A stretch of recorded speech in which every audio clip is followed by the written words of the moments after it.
മൻ സലക ത്വരീഖൻ യൽതമിസു ഫീഹി ഇൽമൻ സഹലല്ലാഹു ലഹു ത്വരീഖൻ ഇലൽ ജന്ന. ഇവർ കടന്ന വഴിയിലാണ് സ്വർഗമുള്ളത്.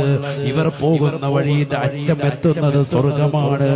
ഇത് മനസ്സിലാക്കണേ മുഅ്മിനേ. നമ്മൾ പോകുന്നത് മോശപ്പെട്ട വഴിയാണ്. ആ വഴിയിൽ നിന്ന് തിരിച്ചു നടക്കൽ അനിവാര്യമാണ്. ഈ മക്കൾ പോകുന്ന വഴിയിലേക്ക് ചേർത്ത് പിടിക്കൽ അനിവാര്യമാണ്. നമുക്കോ പോകാൻ സാധിച്ചില്ല, നമ്മുടെ മക്കളെ കൊണ്ടുപോകാനും സാധിച്ചില്ല. എന്നാൽ പോകുന്നതാകുന്ന ഒരു കുട്ടിയെ ചേർത്ത് പിടിക്കാൻ നമുക്ക് സാധിക്കണം കേട്ടോ. പറയണം, പതിക്കണം. ഹബീബായ നബി തങ്ങൾ പറയുകയാണ്, സ്വർണത്തിനാലുള്ള കിരീടം നാളെ മഹ്ശറയിൽ ജനങ്ങളുടെ മുന്നിൽ വെച്ചുകൊണ്ട് ഹാഫിളീങ്ങളെ വിളിച്ചുകൊണ്ട് അല്ലാഹു തലയിൽ വെച്ചു കൊടുക്കുകയാണ്. സ്വർണത്തിനാലുള്ള കിരീടം.